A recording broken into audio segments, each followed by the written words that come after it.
क्या आ जाए हमारे। नमस्कार, मैं हूं केशव पंडित और आप देख रहे हैं देश का तेजी से बढ़ता है टीवी न्यूज चैनल। और इस वक्त आप हमारा खास प्रोग्राम देख रहे हैं हल्ला बोल। और हल्ला बोल में आज हमारे खास मेहमान हैं अफजल मलिक जी, जो वरिष्ठ भाजपा नेता हैं। बहुत बहुत स्वागत है आपका अफजल मलिक साहब। हमारे साथ बहुत में बहुत शाहिद धन्यवाद। अहमद जी हैं, जो बेरोजगार उत्तर प्रदेश है टीवी के। बहुत बहुत स्वागत है शाहिद जी आपका। राजेश द्विवेदी साहब हैं, जो वरिष्ठ राजनेता हैं, सांसद प्रतिनिधि हैं भारतीय जनता पार्टी के। आपका बहुत बहुत स्वागत है राजेश साहब। धन्यवाद सर। जी, शुरुआत करते हैं कि अफजल मलिक जी आपसे ही, जो आज का विषय है वो आपने देख ही लिया होगा कि आज का विषय है बीजेपी ने हिंदुत्व के नाम पर हिंदुओं को ठगा, न हिंदू पर्सनल लॉ बोर्ड बनाया अगर ऐसा नहीं है, और ना ही आरक्षण हटाया। जो ये दो विषयों पर लगातार बात होती है और हिंदू ये मांग भी करते हैं कि आरक्षण तो हटाया ही जाए, तभी तो बराबरी हो पाएगी। अगर हम बराबरी की बात करते हैं, हम तो देने के लिए तैयार हैं, लेकिन बराबरी तो तभी हो पाएगी जब आप आरक्षण हटाएंगे। जहां 33% वाला आगे नहीं जाएगा, जहां जाएगा 34% वाला आगे। अब पता लगे कि जहां जाएगा 60% वाला आगे, 90% वाला आगे जाएगा, तो बात ये हो रही है। लेकिन वो 33% को आगे आप निकालने का प्रयास कर रहे हैं, ये भी आपके ऊपर आरोप जो है लगा रहे हैं तमाम हिंदू संगठन। और ये भी सवाल जो है किए जाए और बीजेपी से पूछा जाए कि जिसके नाम पर आपने वोट तोड़े हैं, जिसके नाम पर आप जो है आए हैं, जिस पर आपने पूरी राजनीति तय की है, वो सिर्फ मंदिर बनाने से खत्म नहीं हो जाता है। हिंदुओं के लिए क्या काम हुआ है, कहीं उनके साथ सनातन और हिंदुत्व के नाम पर धोखा तो नहीं हुआ है? जी देखिए, भारतीय जनता पार्टी ने जिन वादों को किया था, भारतीय जनता पार्टी सत्ता में आने के पश्चात उन वादों पर खरी उतरी है। और ये दुनिया जानती है, पूरा देश जानता है। और इसी कारण से, यदि ये कारण ना हुआ होता तो 2019 में दोबारा से भारतीय जनता पार्टी को जनता ने वोट नहीं दिए होते। जनता ने दोबारा भारतीय जनता पार्टी पर विश्वास जताया है, केवल और केवल इस कारण से जताया है कि भारतीय जनता पार्टी ने उन सारे वादों को पूरा किया है जो जनता से 2014 में किए थे। और माननीय नरेंद्र मोदी जी पर भारत की जनता ने विश्वास जताया है। इसी कारण से पुनः 2019 में भारतीय जनता पार्टी की केंद्र में सत्ता आई है, सरकार दोबारा बनी है, और वो भी पूर्ण बहुमत की सरकार बनी है। और 2024 में इससे भी ज्यादा सीटों के साथ नरेंद्र मोदी जी के नेतृत्व वाली भारतीय जनता पार्टी की सरकार पुनः आएगी। इस बात का भी विश्वास आपको मैं इस टीवी चैनल के माध्यम से जनता को दिलाना चाहता हूं। और जनता से ये भी अपील करता हूं कि जिन वादों को भारतीय जनता पार्टी के द्वारा किया गया था, उन सभी वादों को भारतीय जनता पार्टी ने पूरा किया। इसीलिए भारतीय जनता पार्टी को वोट दी जानी चाहिए। भारतीय जनता पार्टी गरीब, पिछड़े, आदिवासी सबके विकास के लिए कार्य करती है। आज हमारे देश की राष्ट्रपति आदरणीय द्रौपदी मुर्मू जी आदिवासी समाज से आती हैं, और उनका अपमान करने का प्रयास कांग्रेस के बड़े नेता अधीर रंजन चौधरी के द्वारा किया गया। किस प्रकार से किया गया था देश ने देखा। और आदिवासियों का अपमान कांग्रेस पार्टी करती है। आप बात आप अलग विषयों पर ले गए। मेरा सीधा सवाल था कि हिंदुओं के लिए जिस चीज को आप लेकर के तय आपने अपनी सरकार की है, हिंदुओं के लिए क्या किया है, वो आप केवल मुझे 5 कार्य आप गिना दें जो हिंदुओं के हित में किए गए हों, सिर्फ हिंदुओं के हित में, जिनको लेकर के। क्योंकि आपकी पार्टी का जो एजेंडा है और जो रंग है वो हमेशा भगवा ही रहा है। भगवा में आपने चीजें बातचीत की है, तो उन्हीं विषयों को लेकर के आज हम आए हैं। हम भी जानना चाहते हैं, टटोलना चाहते हैं कि 2014 से लेके 2023 हो गया और 24 भी हो जाएगा, 10 वर्ष आपके बीत जाएंगे। भगवा के लिए क्या काम आपने किया है? जी पहला। और दूसरा, जो हिंदुओं के लिए आपने क्या काम किया, वो 5 कार्य गिना दो हिंदुओं के लिए। जी वो कार्य आप गिना। जी केशव जी, आपके प्रश्न का मैं स्वागत करता हूं। और ऐसा प्रश्न यदि वो मुझे उत्तर नहीं मिला, वो उत्तर था ही नहीं। जो आप बातचीत कर रहे हैं वो केवल बीजेपी के आप कार्यों को गिनवा रहे हैं। मुझे बीजेपी के कार्यों में कोई इंटरेस्ट नहीं है, क्योंकि जब हम वो मुद्दा रखेंगे तो वो भी सवाल पूछेंगे। आज सिर्फ हिंदुओं के लिए हम सवाल करने आए हैं। तो मैं ये जानना चाहता हूँ कि हिंदुओं के लिए मात्र 5 कार्य आप गिनवा दीजिए कि वो कौन कौन से हैं। वो 5 कार्य आप बता दो जो हिंदुओं के लिए आपने किया है। जी देखिए, हिंदुओं के लिए कार्य किए हैं, ये आपका जो प्रश्न है ये स्वागत योग्य है। इस प्रकार का प्रश्न इतिहास में किसी टीवी चैनल के व्यक्ति ने नहीं पूछा। लोग ये पूछते हैं कि मुस्लिम समुदाय के लिए क्या कार्य किए गए हैं, लोगों के द्वारा पूछा जाता है। और सारा कुछ हिंदुओं के लिए ही किया गया है। मुसलमानों के लिए भाजपा ने क्या किया है, लेकिन आप पूछ रहे हैं भाजपा ने हिंदुओं के लिए क्या किया है। तो ये आपका स्वागत योग्य प्रश्न है। लेकिन मैं आपको बताता चलूं भारतीय जनता पार्टी गरीब पिछड़ों की पार्टी है और भारतीय जनता पार्टी ने हर वर्ग को ध्यान में रखते हुए कार्य किया है, चाहे वह 370 की बात हो, चाहे वह राम मंदिर की बात हो, जो नहीं, लेकिन वो नहीं है ना। मैं आपसे प्लीज, आप 370 की बात करते हैं, उसमें सभी लोग आ जाते हैं, पूरे आप राष्ट्र की बात, आप मुद्दे को मत घुमाइए। मैंने आपसे कहा कि सिर्फ हिंदुओं के जो कार्य किए गए हैं वो आप 5 मुझे आप गिनवा दीजिए।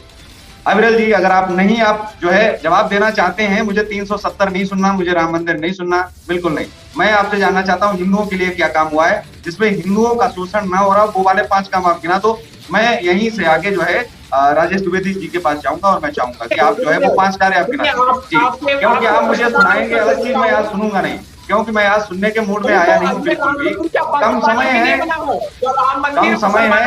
कम समय है, लेकिन 10 मिनट आपके पास बीत गए हैं, कम समय है, 10 मिनट बीत गए हैं। देखिए, वो अगर हम मंदिर पर जाएंगे बहुत लंबा विषय हो जाएगा। आप भी जानते हैं कि हिंदुओं से राष्ट्रहित हो रहा है, वो वहां चढ़ने वाला पैसा पूरे देश में लगेगा, वो बहुत लंबा टॉपिक हो जाएगा। समय कम है, 10 मिनट 7 मिनट बीत चुके हैं।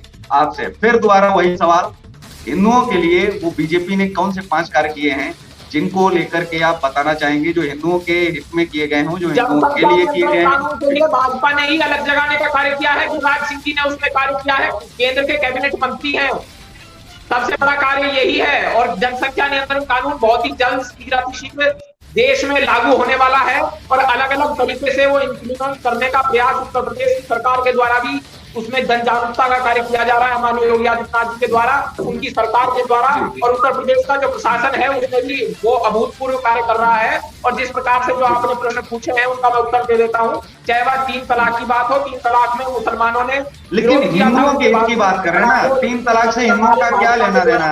अविरल मलिक जी, आप तक आते हैं लेकिन आप गुमराह कर देते हैं। 3 तलाक का हिंदुओं से कोई लेना देना नहीं है, वो मुद्दा ही नहीं है 3 तलाक हिंदुओं का। हिंदुओं में 3 तलाक नहीं होता। राजेश द्विवेदी साहब, बहुत ईमानदारी से आज प्रश्न रख रहा हूँ और आपसे नहीं, अविरल जी प्लीज, अभी मैं राजेश द्विवेदी साहब से क्लियर कर दूं कि हिंदुओं के लिए कौन से वह कार्य हुए हैं, जो 5 कार्य आप गिना दें। मैं ये चाहता हूं कि आप ईमानदारी से 5 कार्य सिर्फ हिंदुओं वाले आप गिनवा दें, बाकी धर्मों की बात नहीं हो रही ना। आज मैं राष्ट्र की बात कर रहा हूँ, मैं सिर्फ हिंदुओं की बात कर रहा हूँ कि जिनको लेकर के आप पार्टी को आगे बढ़ा रहे हैं। SC/ST में आप देख ही रहे हैं कि कोई बेल नहीं होती है, सीधे पकड़ के अंदर कर दिया जाता है 2 मिनट में। तो हिंदू का तो वैसे ही शोषण हो रहा है, किसी ने केवल सिर्फ आरोप पर लगाया और आरोप से ही वो खत्म हो जाता है। राजेश द्विवेदी साहब, आवाज पहुंच रही है आप तक?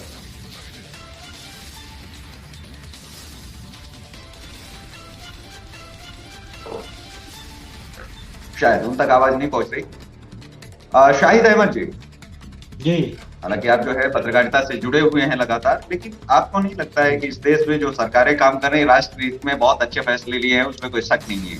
अंतर्राष्ट्रीय स्तर पर भारत का नाम भी बहुत ऊंचा हुआ है, उसमें भी कोई शक नहीं है कि जो हम काम अगले 50 सालों में शायद करते 100 सालों में वो सरकारों ने किए है। लेकिन बात जब आती है कि एक वर्ग का एक लगातार शोषण किया जा रहा है, आप उन हितों में क्या कर रहे हैं?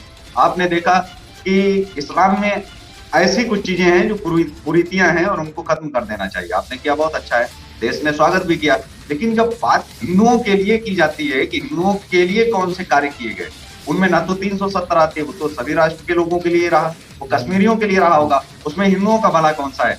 हिंदुओं के लिए आप देखिए, आप SC/ST अगर केस लग जाए, आरक्षण है, ये सब जो चीजें हैं इनको हटना चाहिए था, कुछ चीजों को बनना चाहिए था। जैसे हिंदू पर्सनल लॉ बोर्ड अगर बनता तो आज के दिन पर कोई व्यक्ति हिंदुत्व पर उंगली नहीं उठा पाता। बहुत सारे लोग चले आते हैं, रामचरितमानस पर बयानबाजी कर रहे हैं, आप देख रहे हैं लगातार जो है हिंदू ग्रंथों को जो है निशाना बनाया जा रहा है। उस बीच में ये भी आता है कि मुसलमानों को टारगेट क्यों नहीं किया जाता, लेकिन जब मुसलमानों पर किया जाता है तो उनके धर्मगुरु बैठे हैं, वो अपना देख लेंगे, वो अलग मैटर है। लेकिन यहाँ तो हिंदू का ही अपमान कर रहा है। तो हिंदू पर्सनल लॉ बोर्ड का नहीं गठन हुआ, आरक्षण नहीं हटाया गया।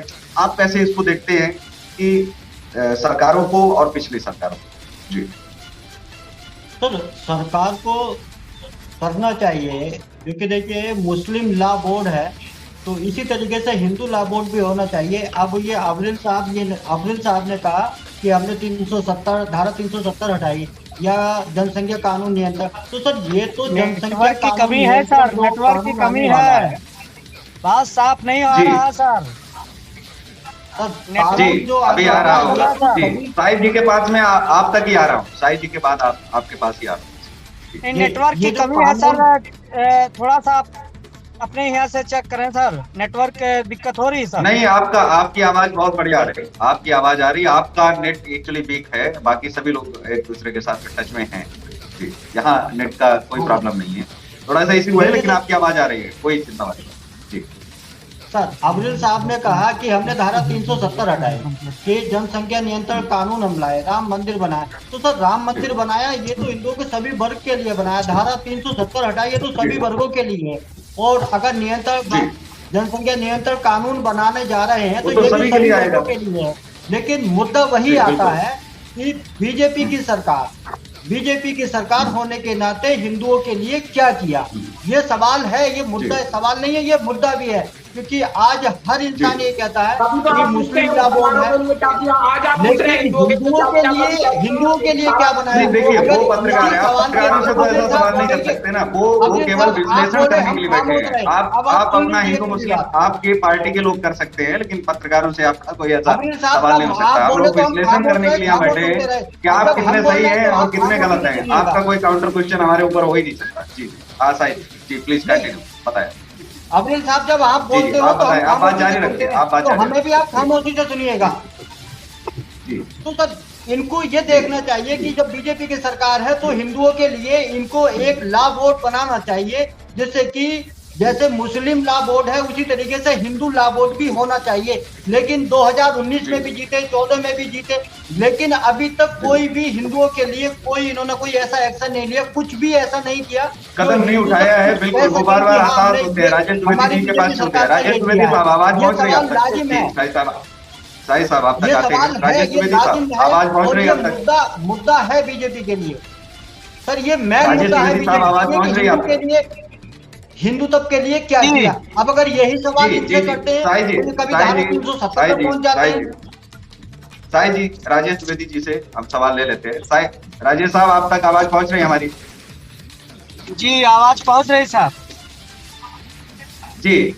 मेरा एक सीधा सवाल है कि हिंदू पर्सनल लॉ बोर्ड का जो गठन 2014 के बाद से अब तक क्यों नहीं हुआ है, जो बहुत पहले हो जाना चाहिए था जी। देखिए सर, मैं पैनल में जुड़े हुए समस्त परिवार को सादर प्रणाम करता हूं। और आपने कहा कि हिंदू पर्सनल लॉ बोर्ड क्यों नहीं बना आज तक जी। मैं बता देना चाहता हूं कि भारतीय जनता पार्टी की जब स्थापना हुई, पंडित दीनदयाल जी ने एक सपना देखा था। वो सपना था कि देश का सबसे गरीब व्यक्ति जो अंतिम पंक्तियों में बैठा हो उसके लिए कार्य करना। जाति पात की भेदभाव को मिटाकर भारतीय जनता पार्टी काम करती है। भारतीय जनता पार्टी का नारा जब है, क्यों नहीं खत्म किया? नहीं, मैं साथ में दोनों कुछ कह रहा हूँ। आप गलत दिशा में जाएंगे तो नहीं मैं आगे बढ़ने दूंगा जी। नहीं सर, एससी एसटी क्यों नहीं खत्म किया? या तो हिंदू पर्सनल लॉ बोर्ड का गठन होना चाहिए था, और अगर जातिगत आप चाहते हैं कि भेदभाव और दूरियां कम हो तो फिर आपको एससी एसटी खत्म करना चाहिए था, आरक्षण खत्म करना चाहिए था, फिर समानता की बात होती है। सर, मैं उसी विषय पे आ रहा हूँ कि हमारा वही विषय है। हेलो जी, आपकी आवाज आ रही है? जी जी आ रही है, आपकी आवाज आ रही है। जी जी बोलिए।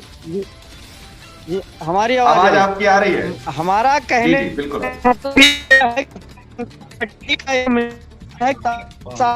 सबके समाज की बात करना। और मोदी जी के नेतृत्व में जब भारतीय जनता पार्टी की सरकार बनी है तो मोदी जी ने एक नारा दिया कि सबका साथ, सबका विकास, सभी का सम्मान करना। अब जहां तक बात हमारे सनातन धर्म के हिंदू परिवार की बात है तो हिंदू परिवार के लिए मोदी जी ने बहुत ही व्यवस्था खड़ी की है कि जो सनातन धर्म के परिवार को सम्मान कांग्रेस के जमाने में कभी मिलती नहीं थी, आज सनातन धर्म का हर परिवार जो है मोदी जी के नेतृत्व में काफी खुशी जाहिर करता है। और आज सम्मान लौटाया है जब मुगल शासन काल में जो सनातन धर्म के परिवार और हिंदुओं के ऊपर अत्याचार करने के बाद हमारे मंदिरों को तोड़ने का काम किया था। आज हमारे भारत देश के प्रधानमंत्री माननीय श्री नरेंद्र मोदी जी के नेतृत्व में हिंदू का सह सम्मान लौटा और आज राम मंदिर भी बन रहा है, सोमनाथ मंदिर का भी जो है कार्य हो रहा है। तो ऐसे हिंदुओं को ही तो सम्मान मिल रहा है। जहां तक बात कमल फूल के नेतृत्व मोदी जी की बात है, तो मोदी जी ने सबका साथ, सबके विकास, सबके सम्मान की बात की है। ना कोई जात है, ना कोई पात है, हम सबके लिए काम करते हैं। और अल्पसंख्यक परिवार के लिए जो कांग्रेस के पर्सनल लॉ बोर्ड बनाया गया, वो बहुत गलत तरीके से बनाया गया। वो बंटवारा करने की राजनीति की दिशा से बनाई गई है। और जब भी उनकी सरकार थी तो बांटो और काटो राज करो, उनकी यही स्थिति थी। हमारे देश में सनातन धर्म के परिवार हो या भारत का कोई धर्म का परिवार हो, सब सुखी जाहिर करते हैं और सबके समान नागरिकता संहिता संशोधन बिल के ही उपयोग में सबको सम्मान मिलेगा। जी बिल्कुल, जो आप जो है कह रहे हैं,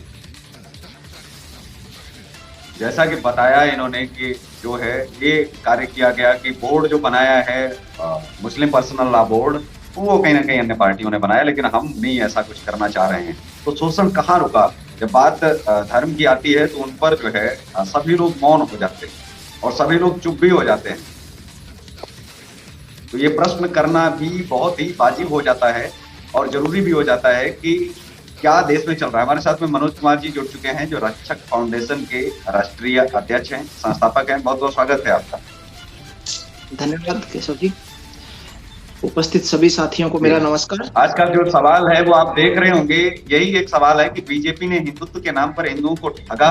अगर नहीं तो न हिंदू पर्सनल लॉ बोर्ड बनाया और न आरक्षण हटाया। तो आप कैसे देखते हैं आप हिंदुओं को कि कोई एक कार्य ऐसा आप मुझे बताएं कि जो हिंदुओं के लिए हुआ हो और जो भारतीय जनता पार्टी ने किया हो, सिर्फ एक कार्य। वैसे तो बहुत लंबी लिस्ट गिनाई जाती है, लेकिन मैं एक कार्य आपसे पूछना चाह रहा हूँ, कोई एक कार्य आपकी नजर में है जो हिंदुओं के लिए किया गया हो इतने 9 वर्षों में? और 10वां वर्ष भी लग जाएगा। जी साहब, सबसे पहले तो मैं ये कहना चाहूंगा, जैसे पहले भी कई बार कहा, अभी मलिक साहब और द्विवेदी जी एक चीज का सबसे पहले नाम लेंगे, अयोध्या में श्री राम मंदिर हिंदुओं के लिए बनवाया है। खैर, श्री राम मंदिर जो है वो सिर्फ हिंदुओं का नहीं है, वो सबका है, सनातन का है, समस्त विश्व के वासिंदों का है, जो सभी श्री राम जी को पूजते हैं, मानते हैं। दूसरी बात, जो एक्चुअल में होना चाहिए अपने हिंदुओं के लिए, उस चीज में कहीं पर भी ऐसा कोई स्पेशल क्लॉज या कोई ऐसा नियम कानून नहीं नजर आता दूर दूर तक, जहां पर ये लगे कि हाँ हिंदुत्व के लिए या हिंदुओं के लिए ऐसी कोई ढाल है, जबकि उनको काटने वाली बहुत सी चीजें हैं। ये बहुत कुछ है, क्लियर है। और जब भी हिंदुओं के बारे में कुछ करने को, कोई कानून बनाने को लेके बात आती है, तो वहां पे एक ही चीज होती है कि संविधान से बाहर कुछ नहीं हो सकता, जो कुछ होगा संविधान के दायरे में रह के होगा, लेकिन वो होता कुछ नहीं है। तो ऐसा मुझे तो कोई स्पेशल कुछ नजर नहीं आता आज तक कि भाई 9 सालों में कुछ ऐसा खास किया गया हो जिसमें कि हिंदू भी गर्व से कह सके कि हाँ, अगर हिंदुओं ने भाजपा को, मोदी जी को सर माथे बैठाया है तो उन्हें प्रधानमंत्री बनाने में एक बहुत बड़ी भूमिका निभाई है, तो उसका कोई खास फल मिला हो। जी सर, आवाज आ रही है मेरी? हेलो,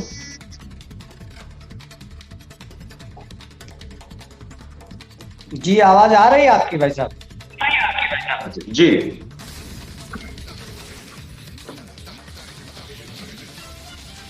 मुझे जी अग्रल जी, जो मनोज जी ने जो सवाल आपसे किए हैं उन पर आपकी क्या प्रतिक्रिया है और आप कैसे देखते हैं? जी, क्योंकि मैंने सबसे पहले आपसे पूछा था कि हिंदुओं के लिए जो कार्य किए गए हैं उनको आप जो है 5 कार्य आप बताते हैं, हालांकि आप बताना नहीं चाह रहे हैं, छिपा रहे हैं, पता नहीं कि 24 में आप बताएंगे, आपको मिलेगा। अभी से हमने बता दिया कि कैप्चर ना कर ले। जी जी, ये 5 कार्य तो बहुत जी, एक कार्य नहीं बता पाएंगे। हाँ शाहिद जी, मैं आप तक आता हूँ, लेकिन सबसे पहले अग्रल जी से मैं जवाब जान लेता हूँ और फिर आप तक आता हूँ। जी अग्रल जी, देखिए मनोज कुमार जी कह रहे थे कि राम मंदिर का जो निर्माण है उसकी बात गिनाएंगे और राम मंदिर सबका है। जितने भी पूरे विश्व में रहते हैं, प्रत्येक व्यक्ति का है जो हिंदू है या फिर भगवान श्री राम को पूजता है। तो भगवान श्री राम को जो भगवान मानता है, पूजता है, तो वो व्यक्ति हिंदू नहीं हुआ तो क्या मुसलमान हुआ? वो व्यक्ति हिंदू ही तो है। यदि कोई व्यक्ति भगवान श्री राम को अपना आराध्य देवता मानता है तो वो हिंदू ही तो है। या फिर अब आप कह रहे हैं कि हिंदुओं के अलावा ईसाई, सिख, बौद्ध, जैन या फिर स्पेशली मुसलमान उनको मानने लगे हैं। अगर वो मान रहे हैं तो बहुत स्वागत योग्य है, तो फिर वो भी हिंदू है, वो भी बहुत से क्रिश्चियन हैं मलिक साहब, बहुत से क्रिश्चियन ऐसे हैं जो श्री कृष्ण भगवान के लिए बहुत कुछ करते हैं, उन्हें मानते हैं, पूजते हैं, उनका गुणगान करते हैं, सारा कुछ करते हैं। तो वो सनातनी तो नहीं हो गई ना, वो हिंदू तो नहीं हो गए। बहुत बड़ा है तो वो क्रिश्चियन भी हिंदू ही कहलाए जाएंगे। श्री राम मंदिर आज का मेरा सीधा सवाल है, आप नहीं पा रहे हैं, आप इधर उधर नहीं जा रहे हैं। मैं आपसे ये पूछ रहा हूँ, कोई भी आता है, आप सुन लीजिए, आप सुन लीजिए अमल जी। कोई भी व्यक्ति आता है, रामचरितमानस पर बोल करके चला जाता है, फिर आप यहाँ पर एक सवाल रखते हो कि आप दूसरी किताब पे बोल के दिखाओ। क्यों कोई किसी की किताब पर बोल के दिखाए? क्यों कोई सवाल उठाए? मैं तो ये पूछना चाहता हूँ मनोज जी, आपसे मैं जानना चाहता हूँ, आप तक आता हूँ। जब सवाल रामचरितमानस पर उठाया गया तो कुरान की बात क्यों की जाए? क्यों बाइबिल की बात की जाए? क्यों गुरु ग्रंथ साहिब की बात की जाए? क्यों उनकी बेअदबी के लिए लोगों को उकसाया जाए? क्यों सवाल किया जाए? पहली चीज, जब सरकार आपकी है, हिंदुत्व के आप जो है बैठे हैं, दो जगह आप हैं, उत्तर प्रदेश में और तमाम बड़े राज्यों में आप हैं, और उसके बाद केंद्र में भी हैं। उसके बावजूद आपकी ही पार्टी से निकले हुए लोग जो है वो ज्ञान बांटते हैं। क्या ये जिम्मेदारी नहीं बनती है कि उनके ऊपर जो है कार्यवाही की जाए उचित? क्या संसद में नहीं बोला जाना चाहिए प्रधानमंत्री जी के द्वारा, जब वो खुद मंदिरों में जाते हैं तो स्वयं वो जो है हिंदुत्व को उठा रहे हैं, हिंदुत्व से वोट भी पा रहे हैं, सनातन की वजह से जो है सारा कुछ उठ रहा है, ठीक है, लेकिन सनातन के लिए क्या किया है? मंदिर बनवाए, अच्छी बात है, वो बनवाने भी चाहिए, इसीलिए तो आपको भेजा है। लेकिन बात है कि सनातनी सुरक्षित हैं या फिर उनका शोषण हो रहा है या उनकी आस्थाओं को चोट पहुंचाई जा रही है? जी, आपसे मैं दो चीजें बता रहा हूं, जब बात हिंदू धर्म की है तो दूसरे धर्मों पर क्यों आवाज उठाई जानी चाहिए?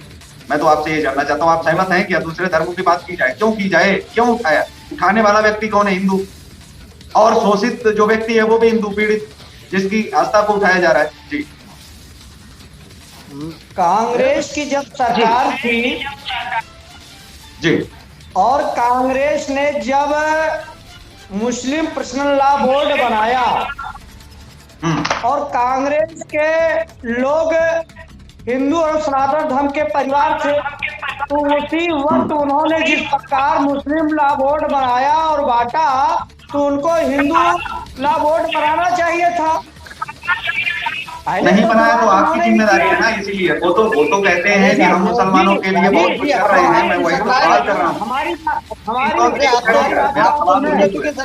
बात तो सुने सर, हमारी बात सुने। भारतीय जनता पार्टी ने राष्ट्रवाद पे जो है राष्ट्रवाद को लेकर चलने का संकल्प लिया है और राष्ट्र में रहने वाले हर परिवार के लिए जो है संकल्प लिया कि सबके हितों की रक्षा करना, सबके लिए विकास करना, सबके सम्मान को लौटाना भारतीय जनता पार्टी, भारत के सभी प्रधानमंत्री माननीय श्री नरेंद्र मोदी जी का काम है। अब देखिए कि मोदी जी के आने के बाद में भैया ने अभी कहा, माननीय मनोज जी ने, कि राम मंदिर, मैं कह रहा हूँ राम मंदिर सनातन धर्म के हर परिवार का है, जो राम को पूजता है, जो कृष्ण को पूजता है, जो माँ भगवती जननी अम्बे मैया को पूजता है। क्या क्रिश्चियन के लोग राम को मानते हैं? क्या सवाल ये आपके मुस्लिम वर्ग के लोग ईमानदारी से आप सवाल पर नहीं आते हैं, ये सबसे बड़ी वजह है। आज मेरा आज का जो मुद्दा है वो आप भटका रहे हैं। आज के मुद्दे को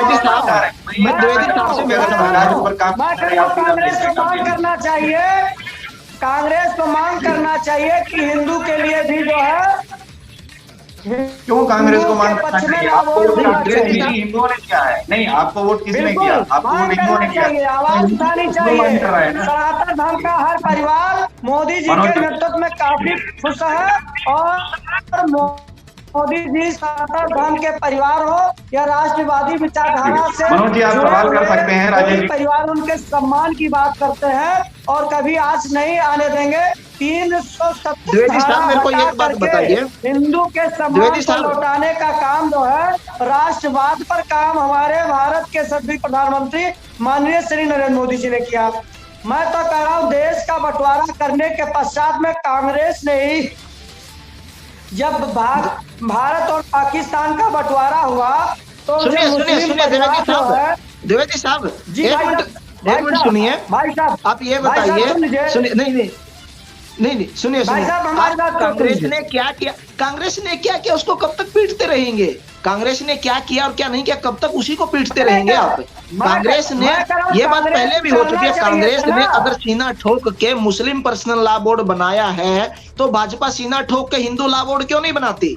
अगर राम मंदिर बनाया है, ठीक है, वो पूजनीय कथन है, वो अपने आप में सब कुछ है, तो क्या वो कानून बन गया? श्री राम मंदिर कानून नहीं है ना। श्री राम मंदिर हिंदुओं के ऊपर एक कानून की ढाल नहीं देता। यहाँ पर सवाल है प्रोटेक्शन का, उस चीज के कानून का। सनातन धर्म का परिवार नहीं। सनातन धर्म के सम्मान को लौटाने का काम भारत के सभी प्रधानमंत्री माननीय श्री नरेंद्र मोदी जी के नेतृत्व में हुआ है। उत्तर प्रदेश के योगी आदित्यनाथ जी के नेतृत्व में हुआ है।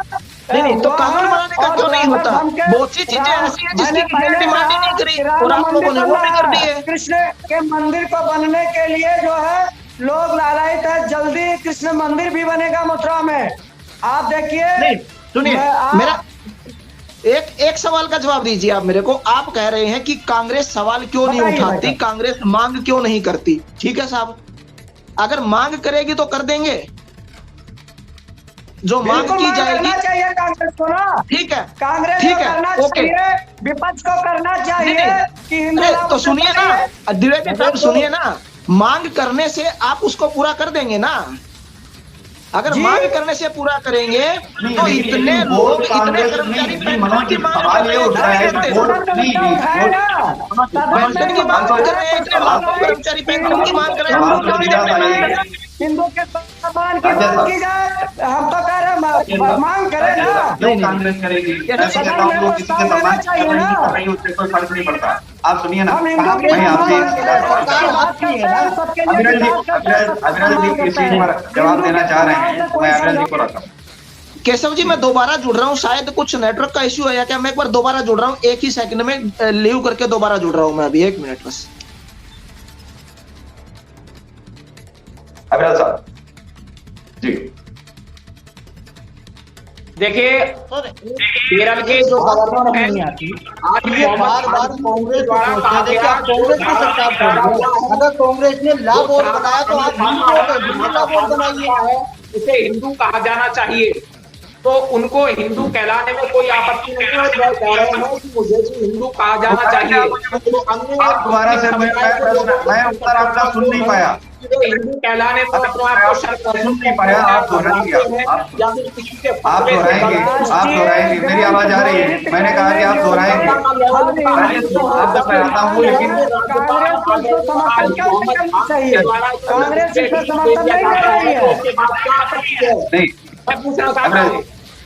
नहीं, अविरल जी, मैं आपसे एक चीज पूछना चाह रहा हूँ। अभी जो आपने बात कही है वो आप दोबारा दोहराएंगे क्योंकि मैं सुन नहीं पाया, प्लीज जी। देखिए, मैंने कहा है कि मैंने उनके बयान को स्पष्ट रूप से कहने का प्रयास किया है। जो आरिफ मोहम्मद खान जी केरल के जो गवर्नर हैं उनके द्वारा कहा गया है, उन्होंने कहा है जो भारत में पैदा हुआ है, यहाँ का अन्न खाता है और यहाँ का पानी पीता है, उसे हिंदू कहा जा सकता है। मैं आता हूँ आज इसका, मैं आपको जवाब देता हूँ। उन्होंने कहा है नहीं, राजेश द्विवेदी साहब, आप सवाल आप सुन लीजिए, जब क्योंकि सवाल इन्होंने कहा है और इनकी पार्टी के वो है, तो आप सुनिए पूरा उत्तर। आप शायद रास बिहारी बोस जी को जानते होंगे, जिन्होंने आजाद हिंद फौज का जो है गठन किया था और नेताजी सुभाष चंद्र बोस को उन्होंने सौंपी थी। उन्होंने सबसे पहले ये बात कही थी कि जैसे जापान में रहने वाला हर व्यक्ति जापानी है, नेपाल में हर पैदा होने वाला व्यक्ति नेपाली है, उसी प्रकार से हिंद में पैदा होने वाला हर व्यक्ति हिंदू है। ये हिंदू धर्म नहीं है, ये नागरिकता होनी चाहिए और ये नागरिकता है। वीर सावरकर ने कहा कि हिंदुओं के अलावा इस देश में कोई रहने के लायक ही नहीं है। मुसलमान तो बिल्कुल हिंदू नहीं हो सकता, और उन्होंने साफ तौर पर कहा था। वो तो नास्तिक हिंदू भी थे। मैं भी ये कहता हूँ, रास बिहारी बोस ने बहुत पछताए थे बाद में कि सावरकर के पक्ष में ऐसा कैसे मैंने बोल दिया। मैं तो सोचता था कि 1905 वाले योद्धा हैं। इन्होंने तो साफ साफ बोल दिया कि मैं हिंदुओं के अलावा यहाँ का नागरिक ही नहीं मानता, मैं किसी को निवासी नहीं मानता। वो बिल्कुल अलग करना चाह रहे थे। जो बात आप दोहरा रहे हैं, ये वीर सावरकर जी की विचारधारा से बिल्कुल अलग है। कैसे बीजेपी एक्सेप्ट कर लेती है दो विचारधाराओं को? मेरे तो ये समझ में नहीं आता है, एक म्यान में दो तलवारें कैसे रह सकती हैं? मनोज जी देखिए, अभी आपने कहा भाई साहब कि नेपाल में रहने वाले लोग नेपाली है, जापान में रहने ये मैंने नहीं कहा, ये मैंने नहीं कहा। भारत आपके देश में सवाल रहने को वाले मैंने नहीं कहा, मैंने नहीं कहा। सभी परिवार का सम्मान, यही तो भारतीय जनता पार्टी का जो है काम है। और सनातन ये मैंने नहीं कहा था, ये मैंने नहीं कहा। राजेश जी प्लीज, राजेश जी मैं आपकी आवाज म्यूट कर रहा हूँ, आपको पहले सुनना पड़ेगा। ये मैंने नहीं कहा था, मैं फिर दोबारा दोहराता हूँ। आजाद हिंद फौज के जो संस्थापक थे रास बिहारी बोस जी, उन्होंने सबसे पहली बार कहा था कि जैसे जापान में पैदा होने वाला हर व्यक्ति जापानी है, नेपाल में पैदा होने वाला हर व्यक्ति नेपाली है, ऐसे ही हिंद में पैदा होने वाला हर व्यक्ति हिंदू है। हिंदू कोई धर्म नहीं है, धर्म सनातन है, हिंदू नागरिकता है। लेकिन वीर सावरकर जी ने इसका विरोध किया है और हिंदुत्व में उसका पूरा विवरण दिया है। मेरा सीधा सवाल है कि जहां अबरल मलिक साहब जो बात करते हैं कि उनके एक जो है पार्टी के जो है गवर्नर साहब ने ऐसा बोला, बिल्कुल मैं सहमत हूँ। इस बात से तो मैं पहले ही से सहमत था, लेकिन ये वीर सावरकर की विचारधारा के बिल्कुल विपरीत है। हिंदुत्व आप पढ़ करके देख लीजिए, उनकी पुस्तक जो है मैंने तो पूरी पढ़ी हुई है, कंठस्थ है। आप मुझे बता दीजिए, मैं तो आपको पेज नंबर भी आपको बता दूंगा। ठीक है, तो मैं ये जानना चाह रहा हूँ कि वीर सावरकर जी की विचारधारा और जो है बोस जी की विचारधारा दोनों एक साथ में कैसे आ सकती है? जी देखिए, जब अंग्रेजों से लड़ाई लड़ने के लिए, मैं आपसे ये पूछ रहा हूँ कि सावरकर जी की विचारधारा से सहमत है या बोस जी की विचारधारा से? आप दोनों में एक तो नाम लीजिए प्रभु। जी भाई साहब, मेरी बात आप सुनिए। भारत में रहने वाले हर परिवार अंग्रेजों से लड़ाई लड़ करके जो है देश को आजादी दिलाए। आजादी दिलाने के बाद जब भारत का हमारे बंटवारा हुआ, वो बंटवारा अली जिन्ना के कहने पे हुआ। भारत का हर परिवार ये चाहता था कि हमारे देश का विभाजन ना हो, और विभाजन होने के पश्चात हमारा मुस्लिम परिवार जो है जब पाकिस्तान चला गया और भारत में रहने वाले सनातन धर्म के परिवार रहे, तो सनातन धर्म के परिवार जब रहे यहाँ, तो वीर सावरकर जी ने जो है इस शब्द को हो सकता है बोला हो, लेकिन भारत में रहने वाला हर परिवार राष्ट्रवादी विचारधारा से जुड़ा हुआ हर भारतीय है, और हर भारतीय का सम्मान करना ये हमारे पार्टी का काम है और पार्टी करती है। बोल रहा हूँ कि जब सनातन के परिवार बचे हैं, उनके लिए क्या किया बीजेपी ने? फिर वहीं पर मैं आ जाता हूँ, क्योंकि पलट के मेरा फिर कोई सवाल है। चल रहा है कि बीजेपी ने हिंदुओं के नाम पर हिंदुओं को ठगा, कितना हिंदू पर्सनल लॉ बोर्ड आरक्षण। जब आप कांग्रेस की बात करते हैं, मैं ये सीधा सवाल पूछ रहा हूँ, जब आप कांग्रेस की बात करते हैं, वोट आपको कांग्रेस ने दिया या हिंदुओं ने? आप ये क्लियर कर दीजिए कि वोट कांग्रेस ने दिया है, कांग्रेस बोर्ड का गठन करोगे, या हिंदुओं ने वोट दिया है तो हिंदू बोर्ड का? हर परिवार भारतीय जनता पार्टी के पक्ष में वोट किया और मोदी जी के विकास और राष्ट्रवाद को देख करके वोटिंग करने का काम किया। मोदी जी के नेतृत्व में मतलब हिंदुत्व पर नहीं है ना आपकी लड़ाई? जी ठीक है, मैं अब्दुल साहब से ये सवाल कर लेता हूँ। जी मनोज जी, आप चाहें तो आप पूछ सकते हैं। का जो सपना देख रहे थे, नहीं द्विवेदी साहब, ये मत भागिए, नहीं यहाँ पे मत भागिए, इसीलिए विकास पे मुद्दा है। हर परिवार ना पूरे भारत देश की रक्षा करने के लिए सैनिकों के सम्मान में मोदी जी के नेतृत्व में जो है वोट किया है, विकास भी किया हूँ, बॉर्डर के परिवार की रक्षा भी हो रहा है, और हर हिंदू। अभी एक बात सुनिए द्विवेदी साहब, आप जवाब दीजिए मेरे को। आप कह रहे हैं कि राम मंदिर मुद्दा नहीं था, राम मंदिर तो अभी भी मुद्दा है आपका इलेक्शन में। 2024 की आपने तारीख दी है, बनके पूरा खुल जाएगा। 2024 की तारीख हर बच्चे को पता है, इलेक्शन के बिल्कुल है। नहीं मुद्दा मलिक साहब, अरे मलिक साहब मुद्दा बनाने में मुद्दा बनाने में समस्या नहीं है। नहीं मुद्दा अगर राम मंदिर रहेगा, तो बात तो ये है, सवाल यहाँ पर ये नहीं है। जिस नाम पे वोट लिए उन्हें सैनिक मांग रहे हैं, सैनिकों से वोट लिए है, उनको शहीद की आप दर्जा नहीं देते हो। और कहा है यदि हम इसको पूरा करेंगे तो आप हमें वोट दीजिए। नहीं है क्या राम मंदिर रखो, बिल्कुल नहीं, राम मंदिर आपने बनवाया है, आपका योगदान है, बिल्कुल रखना चाहिए। बिल्कुल है, मैं ये नहीं कहता हूँ कि राष्ट्रीय स्तर पर कोई काम नहीं किया है, मैंने कहा इनकार किया, लेकिन सवाल वो आता है जो सवाल आप स्क्रीन पर पढ़ रहे हैं उसको फिर आप एक बार पढ़ लीजिए कि बीजेपी ने हिंदुत्व के नाम पर हिंदुओं को ठगा। अगर एक काम भी नहीं बता पा रहे हैं आप, न हिंदू पर्सनल लॉ बोर्ड बनाया और ना आरक्षण हटाया, तो सीधा सा सवाल वो है मेरे। मुसलमानों को ठगा, लोग कह रहे हैं कि हमने मुसलमानों को ठगा, लोग कह रहे हैं कि मुस्लिम महिलाओं से वोट लेकिन ये तो सवाल हिंदुओं की तरफ से, ये तो नहीं, ये तो मुसलमान जब उठाएंगे तब देखा जाएगा ना। मैं हिंदू हूँ, मैंने वोट मोदी जी को हिंदू वाले नाम पे दिया, तो क्यों नहीं मैं उनसे सवाल करूंगा? मैं तो हिंदू के मुद्दे पर सवाल करूंगा ना। आप घुमा घुमा के वही एक बात बोलते रहते हैं। सम्मान की बात करती है, तो हिंदुत्व का सम्मान कहाँ है? हिंदुत्व का विकास कहाँ है? हिंदुत्व का नियम कहाँ है? हिंदुत्व का कानून कहाँ है? सैनिकों के लिए सुधार कहाँ है? सैनिकों का सम्मान कहाँ है? सैनिकों का सम्मान कहाँ है?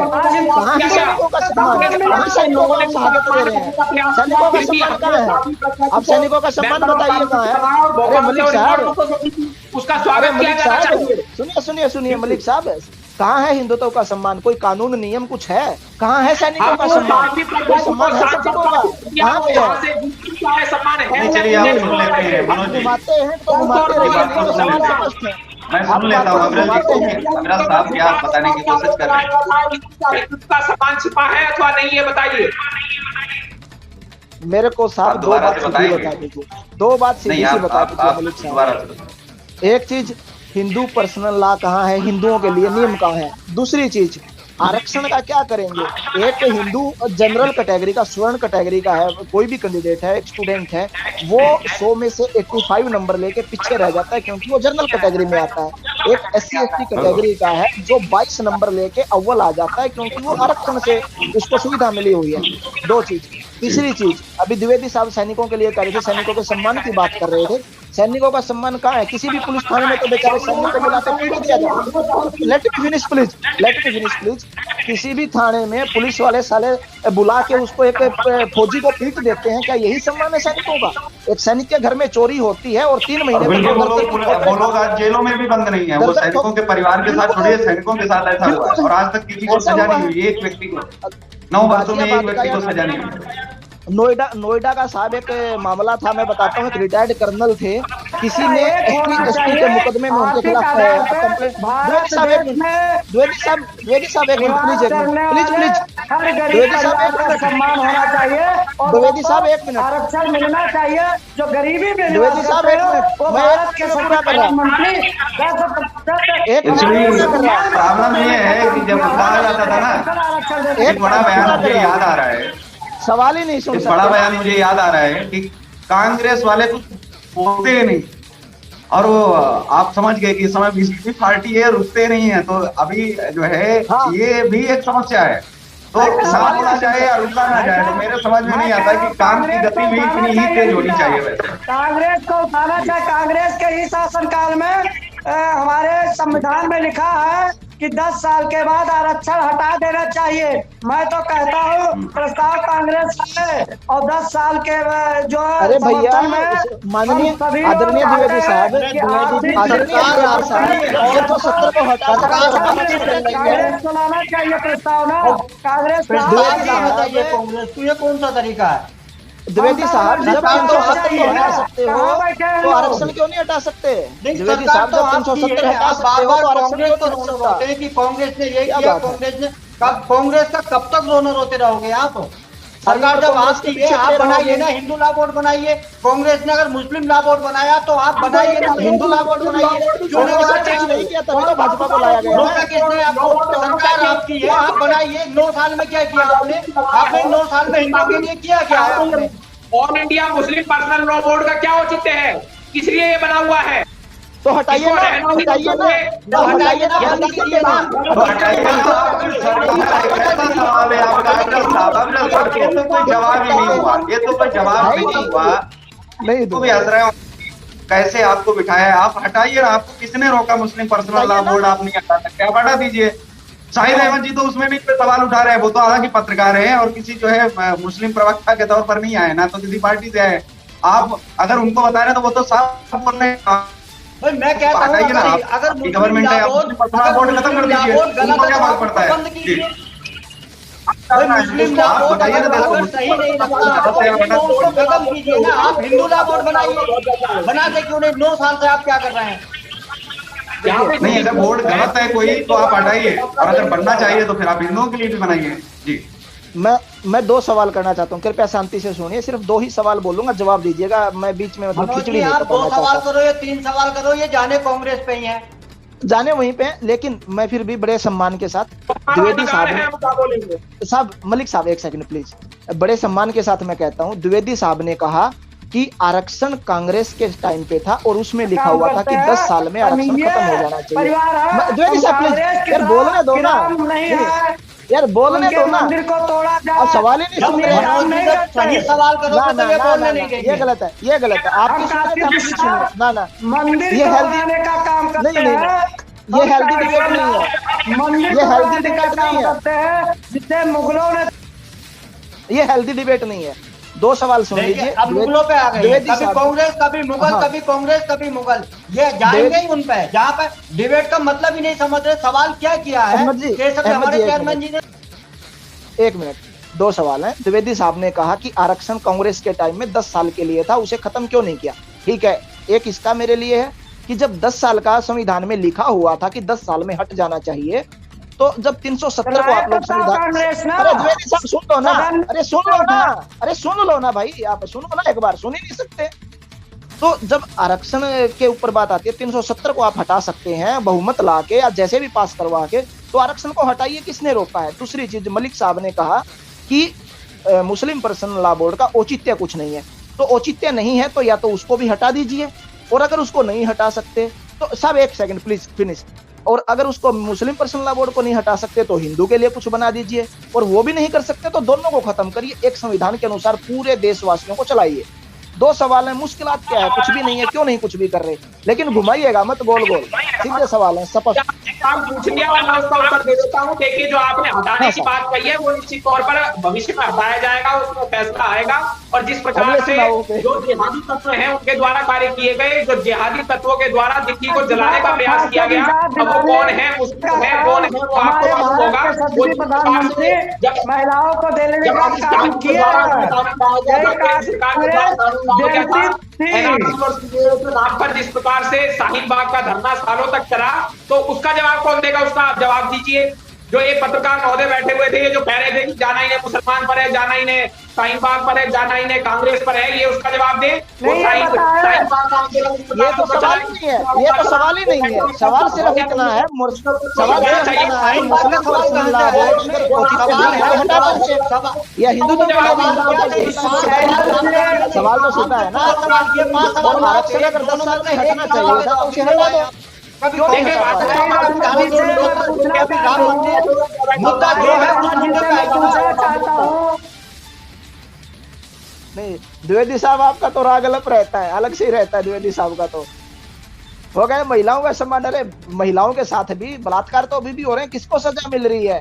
निर्भया हत्याकांड जो हुआ था, रेप कांड जो हुआ था, उसके भी कोई मंत्री जी मशीन लेके छोड़ रहे हैं, वो भी घूम रहे हैं। छोटा तो नहीं डिबेट को अगर गुमराह करना हो तो हम गुमराह कर सकते हैं, लेकिन एक चीज और है, राम रहीम लिखो में क्या बयान उन्होंने दिया था। 2014 से जो सरकार बनी हुई है उसमें कोई फैसला नहीं लिया गया जनहित का। जनहित के अनेकों फैसले लिए गए। आज मैं हिंदुओं से हाथ जोड़ के निवेदन करता हूँ कि कृपया वोट या 22 किसी घंटे को का करें, रेकॉर्ड लेकिन कम से कम एक सवाल जो है जो आपने मुझे तमाम लोगों के आए थे और मेरा जो काम था वो मैं अपनी ईमानदार पत्रकारिता के तहत मैं कर रहा हूँ। मेरा काम सवाल पूछना है, जो कोई चैनल नहीं पूछ पाया, सीधा सवाल। और देखा भी लोगों ने और काफी लोग देखेंगे भी, और ये डिबेट बहुत ज्यादा देखा जाएगा, क्योंकि जो सवाल आज का है कि बीजेपी ने अगर हिंदुत्व के नाम पर हिंदुओं के साथ ठगी नहीं की है तो कहाँ है उनके साथ एक भी आज कार्य अविरल साहब नहीं गिना पाए जो हिंदुओं के लिए किया जाता कि वो दोनों गिना पाए। मैं अभी गिनाता हूँ, आप पूछने का प्रयास कीजिए। हमने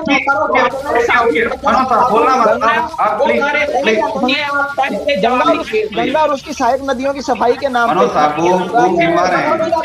बोलने का क्या आपको सबसे सुन रहा हूँ, आप मुझे सुनिए। देखिए केशव जी ने प्रश्न पूछा, मैं उसका उत्तर देता हूँ सम्मान पूर्वक। हमने ठाकुर जी को भोपाल से मेंबर ऑफ पार्लियामेंट बनाया, उनको टिकट किया, वो वहां से रिकॉर्ड मतों से जीत कर आई, और जिस प्रकार से वो मेंबर ऑफ पार्लियामेंट बना, सम्मानित सांसद आज देश की है। उनको कांग्रेस पार्टी के नेतृत्व में कांग्रेस पार्टी के नेताओं के द्वारा उनकी सरकार के दौरान उनको प्रताड़ित करने का कार्य किया गया, उनको प्रताड़ना देने का कार्य किया गया, दुखी करने का कार्य किया गया। तो क्या कांग्रेस के लोग उसमें जिम्मेदार नहीं है? क्या ये हमारी उपलब्धि नहीं है? क्या ये जनता की उपलब्धि नहीं है? क्या जनता के द्वारा उनको वोट नहीं दी गई? क्या ये हिंदुओं के सम्मान का कार्य नहीं किया गया? उनको हरियाणा में बलात्कार करने वाले बाबा राम रहीम को क्या फांसी पर चढ़ाया गया? हरियाणा की बेटियों को न्याय मिल पाया? सीधा सा सवाल है, उसमें क्या है? हरियाणा की बेटी नहीं है क्या? साहब मलिक साहब मान लिया, मलिक साहब कुलदीप सेंगर को क्या फांसी हुई है? मैं तो आपसे पूछ रहा हूँ, कुलदीप सेंगर को फांसी दी अगर होती तो शायद बलात्कारियों के मन में थोड़ी दहशत बैठती। राम रहीम को फांसी पर चढ़ाया होता तो दहशत बैठती, क्योंकि वो कातिल भी साबित हुआ है, बलात्कारी भी साबित हुआ है, और खुले आप जो है अपने कार्यवाही कर रहे हैं। चुनाव लड़े हैं, सरकार ऐसा चल रहा है।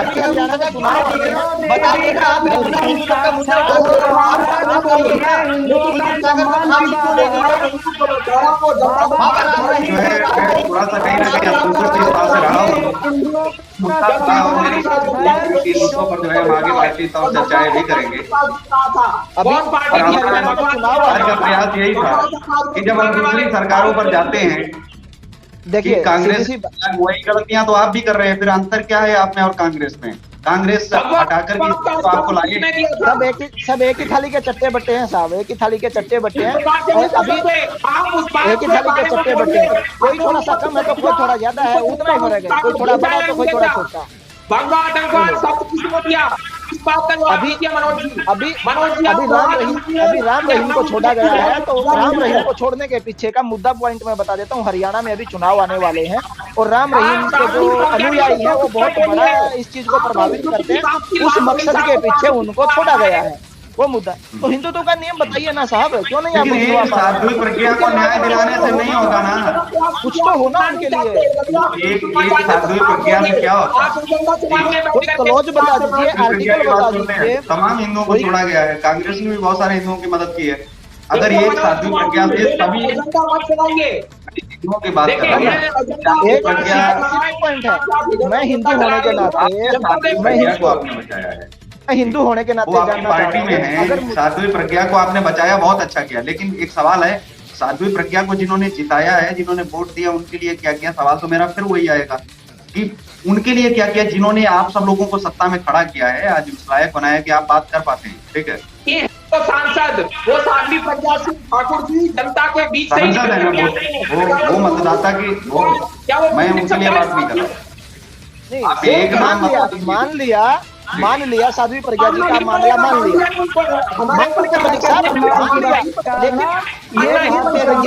साध्वी प्रज्ञा की वजह से मेरे हिंदुत्व को क्या फायदा है? मेरे हिंदुत्व को क्या सुरक्षा है? अगर मैं मेरे हिंदुत्व की सुरक्षा चाहूँ तो उसमें क्या सुरक्षा है?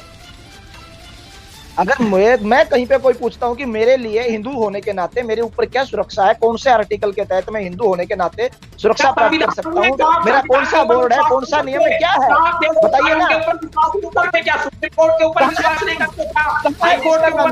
कहाँ है देश का कानून? अरे कहाँ है देश का कानून? बताइए तो सही। कितने मामले गिनूं हम आपको? इसमें लोगों को मौका भी प्राप्त नहीं होता। मीडिया पर आप आकर बैठे हैं, चौथे स्तंभ पर बैठे हुए हैं, उसके बाद भी आप सुरक्षित हुए हैं। तो आपको यदि सुरक्षा देश में कानून कहाँ है? कानून सिर्फ गरीब लोगों के लिए है। कानून सिर्फ गरीब लोगों के लिए है। एक समान कानून नहीं है। गरीबों के अगेंस्ट गरीबों को ठोकने के लिए कानून है। अमीर उसे खरीद सकता है। आम आदमी के लिए न्याय के लिए कानून नहीं है। हर भारत का नेतृत्व राष्ट्रवाद करने बैठा हूँ और जनता के लिए विकास करने के लिए बैठा हूँ। सबके बच्चों को पढ़ाने के लिए संकल्पित हूँ। ये भारतीय जनता नहीं है, नहीं है, सबके लिए नहीं है। आपका केवल और केवल विरोध बोलना है, नहीं है। आज हमारे शिक्षा दिलाने के लिए बिल्कुल नहीं है। सबके सम्मान की बात होती है। यही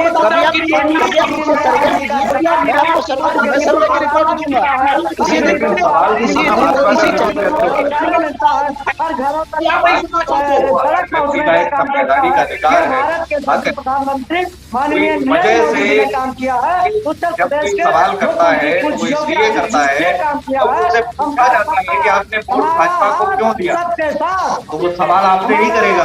परिवार सब है, हम सबको लेकर चलने का काम करते हैं और सनातन धर्म के परिवार पर आवाज उठाने वाला उसके आवाज को काटने का काम भारत का हर परिवार करेगा।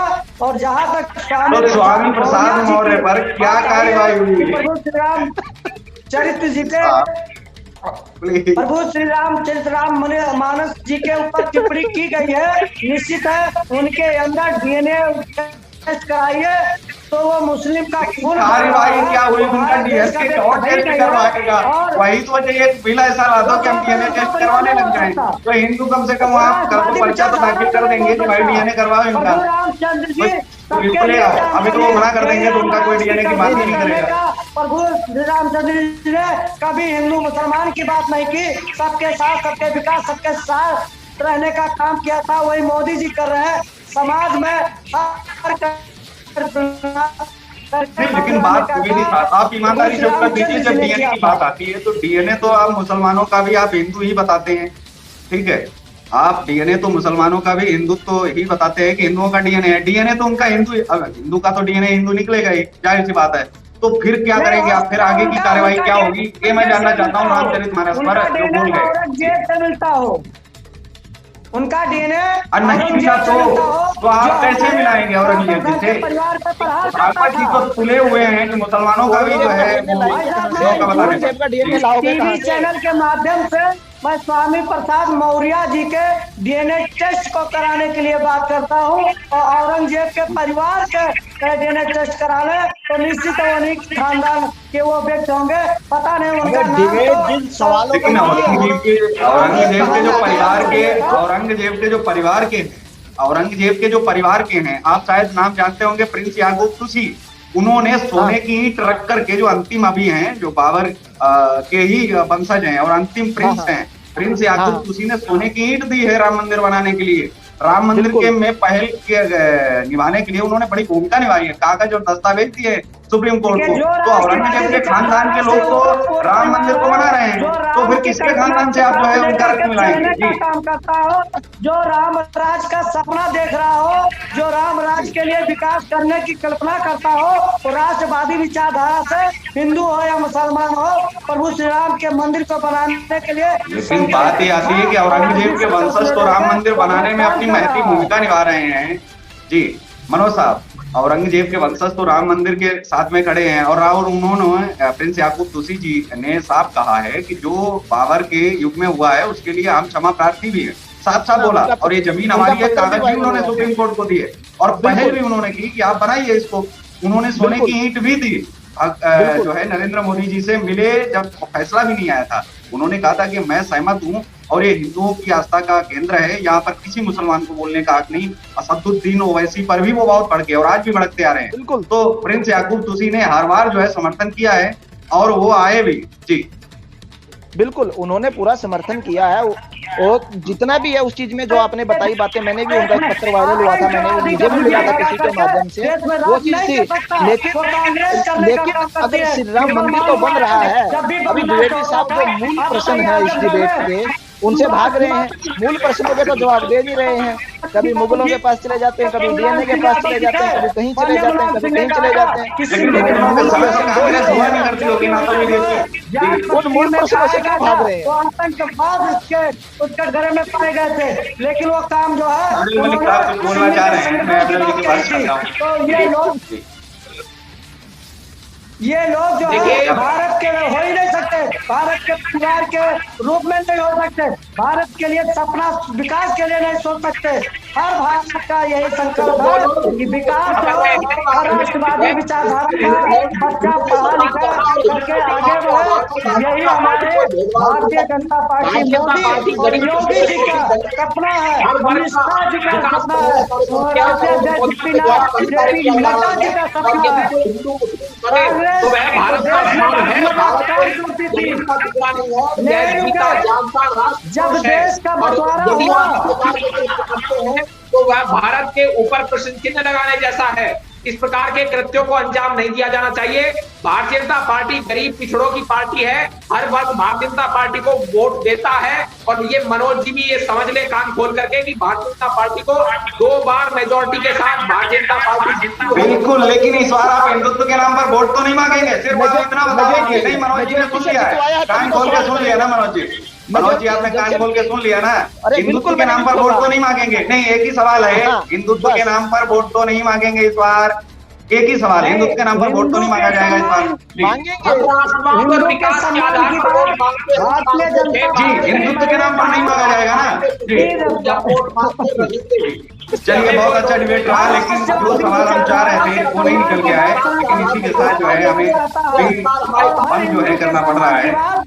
सबसे बड़ी आती है कि जब बात हिंदू सम्मान की हो या फिर वो तमाम जो है मुद्दों की, और मैं हमेशा से बेबाकी से ही मुद्दा उठाता हूँ, हालांकि उसका हल नहीं निकल पाता है, लेकिन ये वास्तविक में बहुत बड़ी समस्या है जिसका हल निकलना चाहिए। जैसे साहिब जी ने भी कहा कि मुस्लिम पर्सनल लॉ बोर्ड गलत है, तो आप कार्यवाही करके आप उसको हटा दीजिए, वो तो अलग मुद्दा है। लेकिन हिंदू तो आप कुछ करिए ना, जिसके नाम से आप वोट मांग रहे हैं। आप हिंदुत्व की बात कर रहे हैं, लेकिन आप जो है आप तैयार नहीं है। क्या आप बोल रहे हैं कि वो भविष्य में हटाएंगे, उसके हटाने से हिंदू कैसे पीड़ित, तो उसकी पीड़ा क्या खत्म हो जाएगी? आप मुस्लिम पर्सनल लॉ बोर्ड खत्म करें या बनाएं, वो आपका कार्य है। वो अगर गलत गतिविधियों में संलिप्त है तो आप हटा सकते हैं, लेकिन बात जब हिंदू पर्सनल लॉ बोर्ड की है तो हिंदुओं के लिए आप करिए ना। मुसलमानों का क्या खत्म कर रहे हैं, क्या बना रहे हैं, हिंदुओं को क्या लेना देना है, वो उनका मैटर है। आप उसमें जाकर के आप देखिए ना, उसमें हिंदुओं को तो कोई खुशी नहीं मिल रही है कि नहीं आप बना रहे हैं, हटा रहे हैं। अगर कोई गलत नहीं है और आप किसी निर्दोष के साथ में आप ऐसा करेंगे तो वो भी गलत है। लेकिन बात हिंदुओं की आ रही है कि क्या उनका बोर्ड खत्म करने से हिंदुओं को कौन सा न्याय मिल जाएगा, और अगर नहीं मिलेगा तो हिंदुओं के लिए पर्सनल लॉ बोर्ड बनाइए, वहां पर वो अपने कम से कम रूल कुछ ना कुछ तो अपनी बात कर सके, वहां साधु संत उसमें सम्मिलित हो सके। जैसे कि मौलाना वहां जुड़ करके मुस्लिम पर्सनल लॉ बोर्ड में वो अपनी बातें रखते हैं, अच्छी बात है। अगर बोर्ड बनाया गया तो आप बना दीजिए, लेकिन हटाना क्या समाधान हो सकता है? मनोज जी, आप कैसे देखते हैं, क्योंकि 1 ही मिनट बचा है जी। नहीं, देखिए, हटाना कोई समाधान नहीं है, लेकिन इसमें एक चीज है ना, जब हिंदुत्व के नाम पे जब से ये आए हैं 2012-13 से भाजपा सरकार आई है, और 12-13 से ही नहीं, 14 से ही नहीं, बरसों से ये राम मंदिर के नाम पे, हिंदुत्व के नाम पे अपने आप को प्रखर इन्होंने किया है, आगे प्रमुखता से ये सामने लेकर आए हैं हिंदुत्व का मुद्दा। और बिल्कुल सबको पता, अभी मलिक साहब द्विवेदी जी नहीं मान रहे थे उस चीज को, लेकिन वोटिंग जो होती है, जो वोट मांगा जाता है, हिंदुत्व के नाम पे ही मांगा जाता है। चाहे वो 14 के इलेक्शन को ले लो, फिर जब 19 में हुआ तो मंदिर निर्माण के बारे में उठा, अब जो 24 आ रहा है वो 24 में उन्होंने डेट दे दी कि मंदिर खुल जाएगा। लेकिन जब कांग्रेस ने सीना ठोक के मुस्लिम पर्सनल लॉ बोर्ड उन्हें दिया है, तो इसमें समस्या कहाँ आ रही है? जबकि बहुमत है इनके पास, पूरा पक्ष इनके पास बैठा है, प्रतिपक्ष है, सारा कुछ है, पूरा आसानी से बिल पास हो सकता है। ये क्यों इंतजार कर रहे हैं उस चीज के लिए कि कोई मांग उठाए?